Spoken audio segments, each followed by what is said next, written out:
নমস্কার, high news নেটওয়ার্কে সকলকে স্বাগত জানাই। দুনিয়ার অর্থনীতি থেকে করোনা, রাজনীতি থেকে সব বিষয় নিয়ে দুনিয়া.com-এ রয়েছে আমি সৌমি। শুরুতেই যে খবরের দিকে নজর রাখবো। জ্বালানি তেলের দাম বৃদ্ধির পরে খাদ্য ও নিত্য প্রয়োজনীয় দ্রব্যের অস্বাভাবিক হারে মূল্য বৃদ্ধি এখনো বাংলাদেশের সাধারণ মানুষের মাথা ব্যথার কারণ হয়ে উঠছে। জ্বালানির জ্বালায় নাজেহাল বাংলাদেশবাসী। অস্বাভাবিক মূল্য বৃদ্ধি মাথা ব্যথার কারণ হয়ে দাঁড়িয়েছে।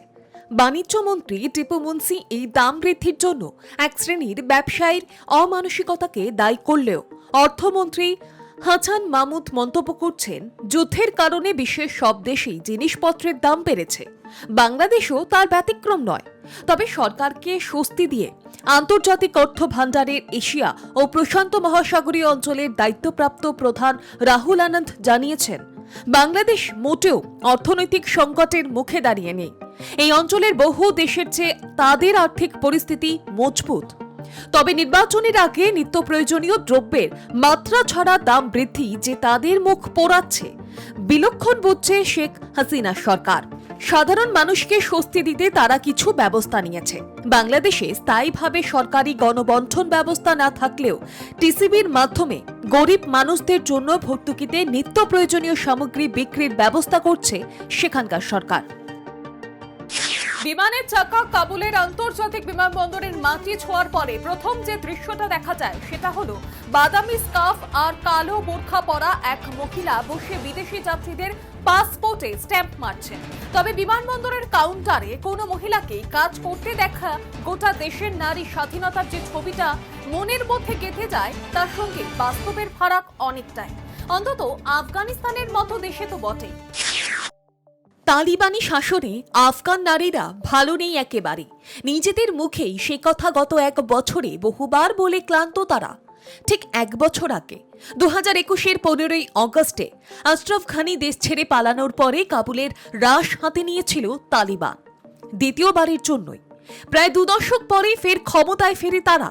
তবে এই ফেরার সঙ্গে তাদের প্রথম দফার দেশ শাসনের তফাৎ ছিল বহু ক্ষেত্রে। আমেরিকা সহ পশ্চিমী দেশগুলোর সঙ্গে কয়েক বছর ধরে আলোচনা দোহা চুক্তির পরে আফগানিস্তানে শাসনভার হাতে নিয়েছিল তালিবান। আন্তর্জাতিক স্বীকৃতি আদায়ের জন্য প্রতিশ্রুতি দিয়েছিল অজস্র, কিন্তু তার মধ্যে কটা তারা পূরণ করতে পেরেছে সে নিয়ে প্রশ্ন উঠতে শুরু করেছিল বহু আগে থেকেই। গত বছর এই সময়টায় শুধু অরাজকতার ছবি দেখেছিল কাবুল বিমানবন্দর। তালিবানের আতঙ্কে তখন দেশ ছাড়তে মরিয়া ছিলেন স্ত্রী পুরুষ নির্বিশেষে সাধারণ আফগানরা। আফগানিস্তানের মাটি থেকে আমেরিকান বাহিনী পুরোপুরি প্রত্যাহারের আগে কেউ দেশ ছাড়তে পেরেছিলেন, কেউ পারেননি। ধীরে ধীরে শান্ত হয়ে গিয়েছিল বিমানবন্দরের সেই ছবিগুলো। কিন্তু যারা রয়ে গেলেন, কেমন আছেন তারা? প্রথম সারির এক ব্রিটিশ সংবাদ মাধ্যমের কাছে তালিবানি সরকারের বিরুদ্ধে ক্ষোভ উগরে দিয়েছিলেন কাবুলের উচ্চশিক্ষিত মহিলারা। সম্প্রতি আফগানিস্তানের মাটি থেকে আমেরিকান বাহিনী পুরোপুরি প্রত্যাহারের আগে কেউ দেশ ছাড়তে পেরেছিলেন, কেউ পারেননি। ধীরে ধীরে শান্ত হয়ে গিয়েছিল বিমানবন্দরের ছবিগুলো। কিন্তু যারা রয়ে গেলেন, কেমন আছেন তারা? প্রথম সারির এক ব্রিটিশ সংবাদ মাধ্যমের কাছে তালিবানি সরকারের বিরুদ্ধে ক্ষোভ উগরে দিয়েছিলেন কাবুলের উচ্চশিক্ষিত মহিলারা। সম্প্রতি সরকারি স্তরে কর্মরত মহিলাদের ডেকে বলা হয়েছে তারা যেন পরিবারের কোনো পুরুষ সদস্যের হাতে নিজেদের চাকরি তুলে দেন। সেজন্য চাওয়া হয়েছে সিভিও। এটা আমার চাকরি, গত 17 বছর ধরে বহু পরিশ্রম করে এটা আমি টিকিয়ে রেখেছিলাম, কষ্ট করে পড়াশোনা করে স্নাতকোত্তর পাশ করেছিলাম, এখন আবার শূন্যে ফিরে গিয়েছি। ঠিক এরকমই মন্তব্য করে বললেন অর্থমন্ত্রকের প্রাক্তন এক মহিলা কর্মী। নাম প্রকাশ করতে চাননি কেউই, কিন্তু সকলের বক্তব্য প্রায় সমানই। কষ্ট করে নিজেদের অর্জন করা চাকরি পরিবারের পুরুষ সদস্যদের হাতে ছেড়ে দিতে চান না কেউই। রাজস্ব বিভাগের এক প্রাক্তন মহিলা কর্মী জানিয়েছিলেন, মাথা ও গোটা শরীর ঢেকে রাস্তায় বেরোনোর পরে একবার এক তালিবানি রক্ষী তাকে আটকে বহু প্রশ্ন করেছিলেন। তাকে তিনি সপাটে জবাব দেন, হিজাব ছাড়াও বহু জরুরি কাজ রয়েছে যার দিকে এখন সরকারের মন দেওয়া উচিত। একদিকে করোনা ভাইরাসের কামড়, অন্যদিকে ইউক্রেনের সঙ্গে যুদ্ধ। এই দুয়ের জেরে রাশিয়ায় বহু মানুষের প্রাণহানি ঘটছে, আর তার জেরে সে দেশে জনসংখ্যা প্রতিনিয়ত কমছে। এই পরিস্থিতিতে দেশের জনসংখ্যার ঘাটতি মেটাতে অভিনব ঘোষণা করল রুশ প্রেসিডেন্ট ভ্লাদিমির পুতিন। জনসংখ্যা কমছে রাশিয়ায়, এবার দেশের জনসংখ্যার ঘাটতি মেটাতে অভিনব ঘোষণা রুশ প্রেসিডেন্টের। 10 ও তার বেশি সন্তান ধারণের জন্য মহিলাদের টাকা দেওয়ার ঘোষণা করল পুতিন। তবে একটি শর্ত বেঁধে দিয়েছে রুশ প্রেসিডেন্ট। কোনো মহিলার 10 নম্বর সন্তানের যখন প্রথম জন্মদিন হবে এবং সে সময়ে যদি বাকি 9 সন্তান জীবিত থাকে, তবেই সরকারের থেকে 1 মিলিয়ন রুবেল, যা রাশিয়ার মুদ্রাকে বলা হয় এবং যা ভারতীয় মুদ্রায় 13 লক্ষ টাকা পাবেন একজন রুশ মহিলা। জনসংখ্যা বৃদ্ধিতে জোর দিতে মাদার হিরোইন নামে এই বিশেষ প্রকল্পের কথা ঘোষণা করা হয়েছে। টাইমস রেডিওতে এই প্রকল্প সম্পর্কে বিশদে জানিয়েছেন রাশিয়ার রাজনৈতিক বিশেষজ্ঞ জেনি ম্যাথার্স। তবে প্রশ্ন তুলছেন অনেকেই, মাত্র 13 লক্ষ টাকায় 10 সন্তানের প্রতিপালন কি সম্ভব? তাদের মতে, এমনিতেই যুদ্ধের ফলে রুশ অর্থনীতি ধাক্কা খেয়েছে, এই অবস্থায় এত সন্তানের ভরণ পোষণ কিভাবে সম্ভব? প্রসঙ্গত, চলতি বছরের মার্চ মাস থেকে রাশিয়ায় দৈনিক করোনা সংক্রমণ মাথাচাড়া দিয়েছে। পাশাপাশি ইউক্রেনের যুদ্ধে প্রায় 50,000 রুশ সৈনিকের মৃত্যু হয়েছে। এই পরিস্থিতিতে দেশকে জনবহুল করতে তাই মরিয়া হয়ে উঠেছেন পুতিন। দ্বিতীয় বিশ্বযুদ্ধের সময় ব্যাপক হারে জনসংখ্যা কমে যাওয়ায় 1944 সালে এই বিশেষ আর্থিক পুরস্কার ঘোষণা করেছিলেন সোভিয়েত নেতা জোসেফ স্ট্যালিন। 1991 সালে সোভিয়েত ইউনিয়নের পতনের পর এটি বন্ধ হয়ে গিয়েছিল। জনসংখ্যা বাড়তে গত 16 আগস্ট আবারও এই আর্থিক পুরস্কার ঘোষণা করেছেন পুতিন। এরই মধ্যে রাশিয়া ইউক্রেনের যুদ্ধের কোনো বিরতি নেই। রাশিয়ার প্রতিরক্ষা মন্ত্রক বলছে, ক্রিমিয়ায় একটি গোলা বারুদের গোদামে হামলা চালানো হয়েছে।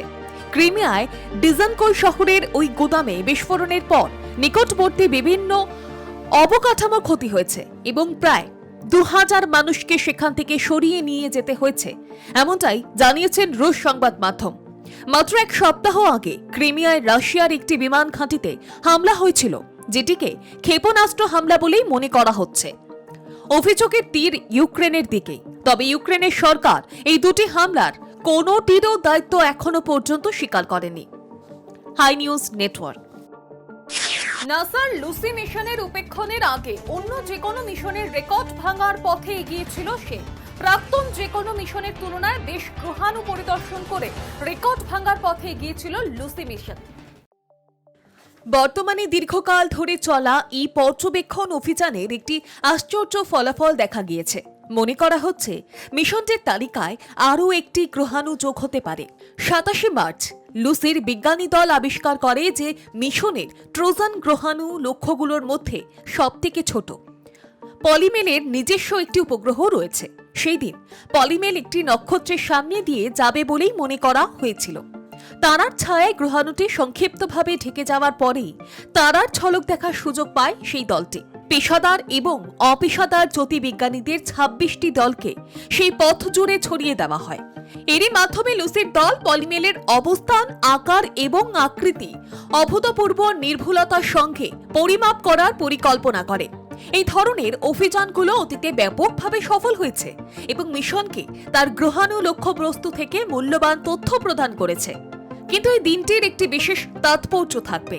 সাউথ ওয়েস্ট রিসার্চ ইনস্টিটিউটের লুসি অকুলেশন সায়েন্স লিডমার্ক বই বলছেন, আমরা রোমাঞ্চিত হয়েছিলাম যখন 14টি দল গ্রহাণুটির পিছনে যাওয়ার সময় তারাটিকে পর্যবেক্ষণ করছে। কিন্তু আমরা ডেটা বিশ্লেষণ করতে গিয়ে দেখেছি যে দুটি পর্যবেক্ষণ অন্যদের মতো ছিল না। এর সদর দফতর সান আন্তোনিওতে অবস্থিত। এই দুই পর্যবেক্ষক পলিমেল থেকে প্রায় 200 কিলোমিটার, প্রায় 124 মাইল দূরে একটি বস্তু শনাক্ত করেছে। এটি একটি স্যাটেলাইট। কোটি কোটি টাকা খরচ করে স্বপ্নের 4 চাকা কিনেছেন আপনি, তবে বাস্তবের মাটিতে সেই গাড়ির চাকা যখন গড়াতে শুরু করে তখন সিগন্যাল ও ট্রাফিক জ্যামের মতো বাম্পারে গাড়ির চাকা ঠিক আটকে যায়। তবে ভবিষ্যতে এমন দিন আর দেখতে হবে না। গাড়ি এবার উড়বে। প্রায় 14 বছরের লড়াইয়ের ফল পেয়েছে স্যামসাং সুইচ প্লেট। 3 চাকার এই স্থলযানের বোতাম টেপার সঙ্গেই পরিণত হবে উড়োযানে।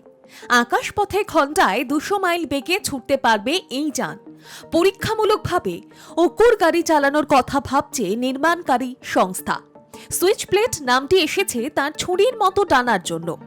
2 সিটার গাড়ি পুশ বাটন টেপার 3 মিনিটের মধ্যেই তৈরি হয়ে যায় ওড়ার জন্য। তিন সিলিন্ডার বিশিষ্ট 1.6 লিটারের লিকুইড কুল ইঞ্জিনে লাগে 91 অকটেন পাম্প গ্যাস, যা উৎপন্ন করে 190 হর্স পাওয়ার। বলা হচ্ছে এটা জেনারেটরের মতো কাজ করে। ড্রাইভিং এর সময় ইলেকট্রিক হুইলে ভর করে এগিয়ে যায়, ওড়ার সময় কাজ করে ইলেকট্রিক প্রপ মোটর। এই উড়ুক্কু গাড়ি উড়ার আগে ও পরে কোনো এয়ার স্ট্রিপের প্রয়োজন নেই। 365 মিটার রানওয়ে পেলেই সম্ভব টেক অফ। ল্যান্ডিং এর জন্য দরকার 213 মিটার জায়গা। যে কোনো সাধারণ গ্যারেজেই এই গাড়ি ফিট হয়ে যাবে। দাঁড়িয়ে থাকলে উচ্চতা 5 ফুট 1 ইঞ্চি। দেখতে গেলে একটি সিডান গাড়ির জায়গা নেয় এই গাড়ি বিমানের ককটেল। যেহেতু এই গাড়ির ফ্লাইং গিয়ার্স গুলো অনায়াসে ফোল্ড হয়ে যায়, সেহেতু কোনো সমস্যা হয় না। এতটা শোনার পর চমকে গিয়েছেন নিশ্চয়ই। মনে হতে পারে এমনটা আবার হয় নাকি? এ কি হলিউডের কোনো সাইফাই ছবির কল্পনা? তো না, একেবারেই নয়। এমনটাই বিলক্ষণ ঘটছে এবং ভবিষ্যৎ কথা বলবে। ঘন্টার পর ঘন্টা এবার গাড়িতে আটকে থাকার দিন শেষ হতে চলেছে। এবার আপনার অপেক্ষায় গোটা আকাশ। সাধারণের আকাশ ছোঁয়া স্বপ্নই সত্যি হতে চলেছে এবার।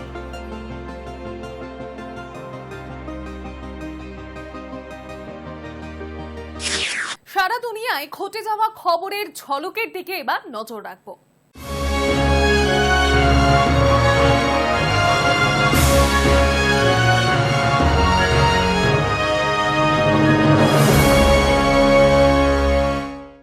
মে মাসে শুরু হয়েছিল দীর্ঘ রাত্রির যুগ, শেষ হলো এই অগস্টে। কাটলো শীত, কাটলো অন্ধকার। আন্টার্কটিকায় এখন ভোর। এই সময় গবেষকেরা যাবেন এখানে, নতুন করে রিসার্চের কাজ সারবেন। না হলে -80 ডিগ্রি সেলসিয়াসে কি সম্ভব? না, তখন থেমে থাকে না গবেষণা। সেই শীতার্ত অন্ধকারও গবেষণার জন্য আদর্শ। বিশ্ব প্রকৃতির কত কিছুর বিষয় যে জানা যায় সেখান থেকে, কিন্তু আলোর স্পর্শ মানুষের কাছে সব সময় আনন্দের। ফলে সূর্যোদয়ের পরে আন্টার্কটিকায় এ যেন আক্ষরিক অর্থেই অন্ধকারের উৎস হতে উৎসারিত আলোর সময় পর্ব। টানা 4 মাস কালো পিচের মতো অন্ধকার ছিল শীত ঋতুর রমরমা। এবার শীত শেষ, অন্ধকার পক্ষ শেষ। এ যেন সত্যি তিমির বিদায়, উত্তার অভ্যন্তয়। একটি ছবি এই সময় খুব ঘুরে বেড়াচ্ছে এবার সোশ্যাল মিডিয়ায়। দেশে বিদ্যুৎ সংকটের মোকাবিলা করতে সপ্তাহে অতিরিক্ত একদিন করে স্কুল বন্ধ রাখতে চান বাংলাদেশ সরকার। পাশাপাশি সরকারি অফিস এবং ব্যাংকেও নির্ধারিত কাজের সময় কাটছাঁট করা হবে বলে জানিয়েছেন তারা। যদিও বেসরকারি সংস্থাগুলো এ বিষয়ে সিদ্ধান্ত নিতে পারবে না বলে জানানো হয়েছে। রাশিয়া ইউক্রেনের যুদ্ধের জেরে বাংলাদেশে পেট্রোল ডিজেলের মতো জ্বালানির দাম প্রায় আকাশ ছোঁয়া। জ্বালানির দাম বৃদ্ধি হওয়ায় বিদ্যুৎ সংকটও তৈরি হয়েছে। বাংলাদেশে বেশিরভাগ স্কুল বুধ শুক্রবার বন্ধ থাকে। শ্রীলঙ্কার হাম্বানটোটা বন্দরে চীনা গুপ্তচর রণতরী আসা নিয়ে এমনিতেই উদ্বেগ ভারতের। এবার উপগ্রহ চিত্রে ধরা পড়ল আফ্রিকা মহাদেশের জিবুতিতে $59 কোটি ব্যয় তৈরি চীনা নৌঘাটির ছবি। অন্য কোনো দেশে এই প্রথম নৌঘাটি বানিয়েছে চীন। এডেন উপসাগর থেকে লোহিত সাগর হয়ে সুয়েজ খালে ঢুকতে গেলে যে বাবেল মন্দির প্রণালী পেরোতে হয়, সেখানেই অবস্থিত এই নয়া নৌঘাটি। আদালত তাকে রক্ষা কবচ দিয়েছে। সেই রক্ষা কবচের মেয়াদ ফুরলেই এবার গ্রেফতার হবেন পাকিস্তানের প্রাক্তন প্রধানমন্ত্রী ইমরান খান, বললেন সে দেশের অভ্যন্তরীণ মন্ত্রী রানা সানাউল্লাহ।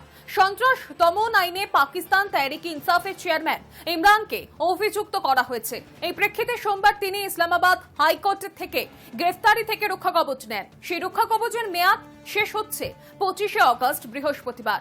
পাক সংবাদ মাধ্যম সূত্রে খবর, রক্ষা কবচের মেয়াদ শেষ হলেই গ্রেফতার হবেন দেশের প্রাক্তন প্রধানমন্ত্রী ইমরান খান। সিরিয়ার বিশেষ অভিযানে নিহত হয়েছেন ইরানের ইসলামিক রেভলিউশনারি গার্ড কোরের কমান্ডার জেনারেল। ইরানের সংবাদ মাধ্যম সূত্রে খবর, রবিবার নিহত হয়েছেন জেনারেল। এই ঘটনার নেপথ্যে ইসরায়েলের হাত রয়েছে বলে মনে করছেন অনেকেই। এবার ভয়াবহ বিস্ফোরণে কাঁপল আফগানিস্তান। বুধবার রাজধানী কাবুলের একটি মসজিদে আত্মঘাতী বিস্ফোরণ ঘটায় জিহাদিরা। ওই ঘটনায় মৃত্যু হয়েছে কমপক্ষে 20 জনের, আহত হয়েছেন অন্তত 40 জনেরও বেশি মানুষ। এই হামলার নেপথ্যে ইসলামিক স্টেটের হাত রয়েছে বলে মনে করা হচ্ছে। শুধু তাই নয়, দেশটির সংখ্যালঘু শিয়া সম্প্রদায়কে নিশানা করছে জঙ্গিরা। করোনা অতিমারির ধাক্কা সামলে অনেকটাই ঘুরে দাঁড়িয়েছে বিশ্বের বিভিন্ন দেশ। এখনো ভাইরাসের পুরোপুরি বিনাশ ঘটেনি। সময়ের সঙ্গে চেহারা বদলে নয়া অবতারে হাজির হচ্ছে এই ভাইরাস। করোনার নয়া প্রজাতি সংক্রমণ রুখতে এই প্রথম টিকা তৈরি করল ইংল্যান্ড। করোনা ভাইরাস ও করোনার প্রজাতি অমিক্রনকে কাবু করতে মডার্নার বিশেষ বুস্টার টিকা আনল ব্রিটেন।